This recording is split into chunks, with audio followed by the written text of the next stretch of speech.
विश्वास। क्या आपको पता है ताजमहल के 50 कुओं का राज क्या है? क्या आपको पता है ताजमहल को 50 कुओं के ऊपर बनाया गया है? ऐसा माना जाता है कि ताजमहल का निर्माण साल 1631 में शुरू हुआ था और साल 1653 में बनकर यह तैयार हो गया था। इसे आज भी निर्माण कुशलता का एक विशाल नमूना कहा जाता है। शोधकर्ताओं ने इस पर कई शोध किए और उनका मानना है कि ताजमहल के नीचे 1000 से भी ज्यादा कमरे हैं। उनका मानना है कि ताजमहल जितना ऊंचा है यह धरती के अंदर उतनी ही गहराई में बनाया गया है। जिस जमाने में ताजमहल को बनाया गया था उस जमाने में किले से बाहर निकलने के लिए रास्ते बनाए जाते थे और ऐसे ही ताजमहल के अंदर भी है। इसके नीचे से एक रास्ता भी है जो कहीं बाहर निकलता है। लेकिन ताजमहल के रहस्यमयी तहखानों की तरह उस रास्ते को शाहजहां के समय में ही बंद करवा दिया गया। आपको यह जानकर जरूर हैरानी होगी कि ताजमहल का रंग बदलता है। सुबह देखने पर ताज गुलाबी दिखता है, शाम को सफेद दिखता है और चांदनी रात में सुनहरा दिखता है। ऐसा सफेद संगमरमर पर सूरज और चांद की रोशनी पड़ने के कारण होता है। ऐसा कहा जाता है कि ताजमहल के निर्माण के वक्त भूत और जिन्न इसकी नींव नहीं रखने दे रहे थे। वे बार बार इसे ध्वस्त कर देते थे और कारीगरों को डराकर भगा देते थे। ऐसे में शाहजहां ने भूत और जिन्न को वहां से भगाने के लिए हिमामू की राय ली। हिमामू ने शाहजहां को अरब में बुखारासर के पीर हजरत अहमद बुखारी को बुलाने का सुझाव दिया। तब बादशाह के बुलावे पर पीर अपने 4 भाइयों और सैकड़ों सहायकों के साथ आगरा चले आए। चारों पीर बंधुओं ने आगरा में ताजमहल के नींव परिसर में पहुंचकर कलमे पढ़े। इसके बाद शाहजहां के हाथों नींव रखवाकर ताजमहल को बनवाने का काम शुरू कर दिया गया। तब कहीं जाकर इसका निर्माण शुरू हुआ। इन 4 पीर बंधुओं की मजार ताजमहल के चारों तरफ बनी हुई है। माना जाता है कि जब तक यह मजार यहाँ पर है तब तक ताजमहल को कुछ भी नहीं हो सकता। साल 1934 में दिल्ली के एक निवासी ने दीवार पर एक छेद के जरिए ताजमहल के तहखाने में जो कमरे देखे उन्हें झांक कर देखा था। उस आदमी ने देखा कि वो कमरा स्तंभों से बना एक बड़ा हॉल था और वो स्तंभ हिंदू देवी देवताओं की मूर्तियों से भरा पड़ा था। उस आदमी के अनुसार कमरे में रोशनदानियां बनी हुई थी जो आमतौर पर बड़े हिंदू मंदिरों को देखने को मिलती हैं। उन रोशनदानियों को संगमरमर के पत्थर से ढका हुआ था जिसे देखकर लगता है कि किसी ने हिंदू मूल को छुपाने का प्रयास किया है। वहां के स्थानीय लोगों का भी मानना है कि ताजमहल एक हिंदू मंदिर है जो तेजो महल के नाम से प्रसिद्ध था। बाद में से ताजमहल का रूप दिया गया, परंतु सच्चाई क्या है यह कोई नहीं जानता। भारतीय पुरातत्व सर्वेक्षण ने 22 कमरों को इसलिए बंद रखा है ताकि इस कमरे में छिपी सच्चाई के चलते भविष्य में कोई दंगे न हो।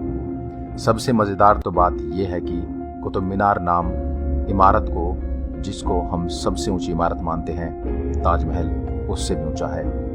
कुतुब मीनार को देश की सबसे ऊंची इमारत कहा जाता है, लेकिन इसकी ऊंचाई ताजमहल के सामने छोटी पड़ जाती है। सरकारी आंकड़ों के अनुसार ताजमहल कुतुब मीनार से 5 फीट ज्यादा ऊंचा है। ताजमहल को देखने के लिए एक दिन में सबसे ज्यादा भीड़ इकट्ठा होती है। पूरी दुनिया में दूसरी कोई ऐसी इमारत नहीं है जहां एक दिन में इतने सैलानी इकट्ठे होते हैं।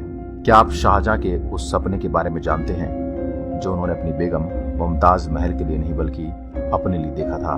काले ताजमहल का सपना। शाहजहां चाहते थे कि मुमताज के लिए बने सफेद ताजमहल के बाद वे अपने लिए एक काला ताजमहल बनवाए, लेकिन जब उन्हें उनके बेटे ने कैद कर लिया तो उनके लिए सपना एक सपना ही रह गया। यदि ताजमहल की मीनारों पर गौर किया जाए तो यह देखेंगे कि चारों मीनारें सीधी खड़ी न होकर एक दूसरे की ओर झुकी हुई हैं। इमारतों का यह झुका हुआ होना बिजली और भूकंप के दौरान मुख्य गुंबद के ऊपर न गिरने के लिए किया गया था। कुछ लोग कहते हैं कि चारों मीनारें गुंबद को झुकाकर सलाम कर रही हैं। कहा जाता है कि जिन मजदूरों ने ताजमहल को बनवाया था शाहजहां ने उनके हाथ कटवा दिए थे। लेकिन इतिहास में वापस लौटा जाए तो ताजमहल के बाद की कई इमारतों को बनवाने में उन लोगों ने अपना योगदान दिया था।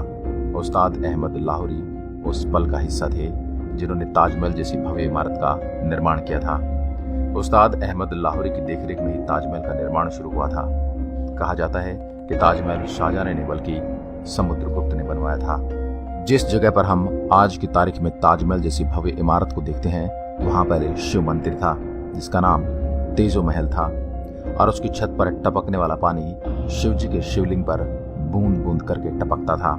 इसके पीछे की एक कहानी यह भी कि जब शाहजहां ने सभी मजदूर के हाथ काट जाने की घोषणा की थी ताकि वो कोई और ऐसी इमारत न बना सकें, तो मजदूरों ने छत पर एक छेद छोड़ दिया था ताकि शाहजहां का सपना पूरा न हो सके। ताजमहल के कैंपस में लगे हुए सभी फुवारे एक साथ ही काम करते हैं और सबसे आश्चर्य करने वाली बात यह है कि ताजमहल में लगा हुआ कोई भी फुवारा पाइप से जुड़ा हुआ नहीं है, बल्कि हर फुवारे के नीचे तांबे का टैंक बना हुआ है जो एक ही समय पर भरता है और दबाव बनने पर एक ही साथ काम करता है।